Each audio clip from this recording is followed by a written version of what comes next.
This is Support is Sexy, episode 161. What do you think about failure?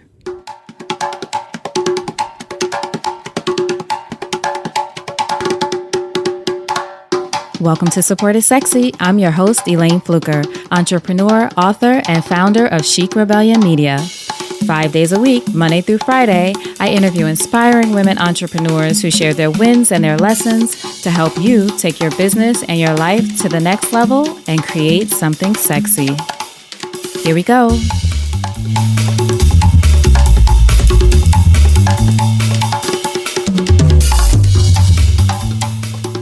Hi, everyone. Welcome to a new episode of Support is Sexy. I'm so excited to have you here because it just would not be the same without you.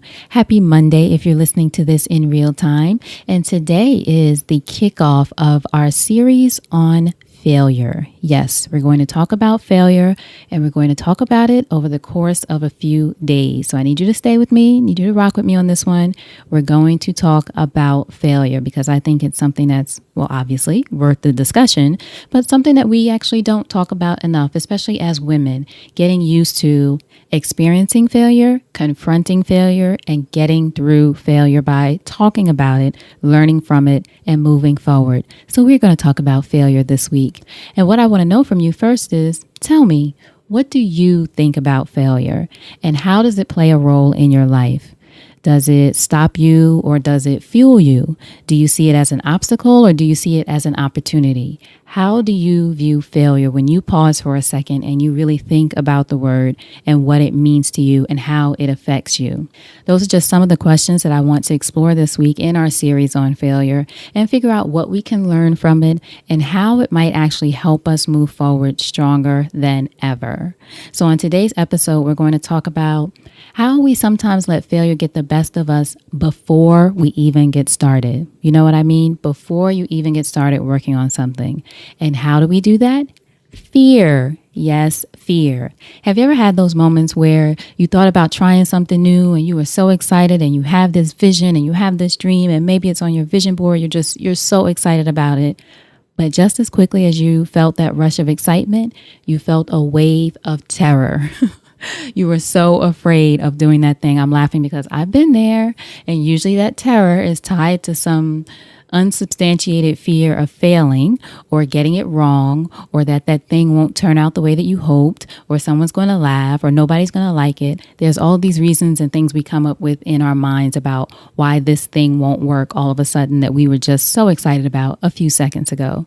Now, feeling the fear, I will say, is not the problem. In fact, when people tell me, when they look at just my career, for example, they say, oh, you're fearless.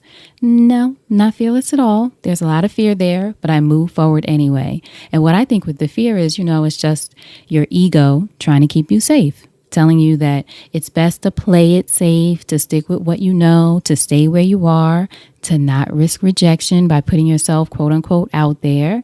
And I think that is our primitive response, warning us of danger, right? It's telling us, no, stay here in this cave, be safe. There are things out there like, I don't know, dinosaurs. But today, we're not afraid of dinosaurs, or I will say, fear is the dinosaur that we need to slay. That is what it is. We are afraid of that dinosaur called fear.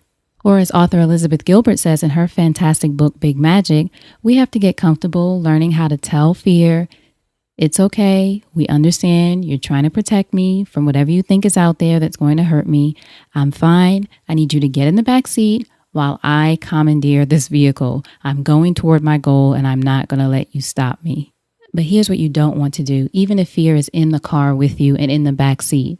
You want to make sure that you don't allow fear of failure to stop you from believing in the possibilities of your dream. Do not allow it to blow out the flame of your dream before you even really ignite it. In fact, in the early stages, the possibilities of your dreams are all that you have. Sometimes people have said to me, could you imagine that this was going to happen? Could you imagine yourself here? Could you imagine that?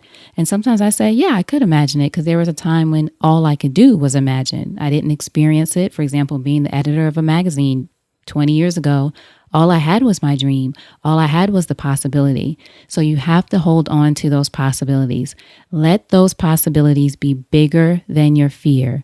Feel the fear, prepare yourself, and do it anyway. But let those possibilities be bigger than the fear and bigger than the failure.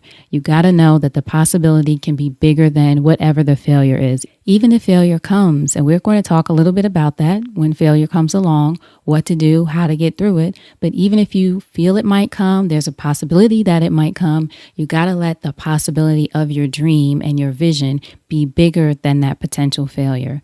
Don't let it stop you before you even get started. Mentally prepare yourself to face down failure in your mind before it even shows up and keep going anyway. So that was just a taste of what we're going to get into this week when we talk about failure. I want you to think about that as you're thinking about your vision. Get your vision in mind before you come back for the next episode and think about what you're trying to create, what the possibilities are, what dreams you have in mind, and the ways that you might be letting failure block you before you even get started.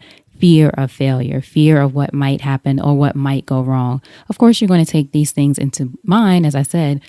Feel the fear, prepare yourself. So get as prepared as you can, learn as much as you can, research as much as you can, but then do it anyway. Do not let it stop you. If you are passionate and excited about what you want to create and you feel like this is something that will help you to manifest your dream, to contribute to the world, to do all the wonderful things that you are meant to do in this world, do not let fear of failure be the thing that stops you. And I want you to be sure to come back for part 2 tomorrow, where we're going to talk about how we define failure. Okay, that's what we're talking about tomorrow, how we define failure. Today it was how we're thinking about it, if we're letting it stop us before we get started. Tomorrow it's how do we define it. So thank you so much for being here. As always, I appreciate you. For more episodes, you know you can go to supportissexypodcast.com. That's supportissexypodcast.com. While you're there and you're listening and you're looking at episodes, please be sure to leave us a review. There's a button there and a link, easy to click. Leave us a review on iTunes or Stitcher, wherever you're listening. Let me know what you think about the show. I would really appreciate it. All right, so until next time, you know what to do. Go out there and create something sexy, and I'll talk to you soon. Take care.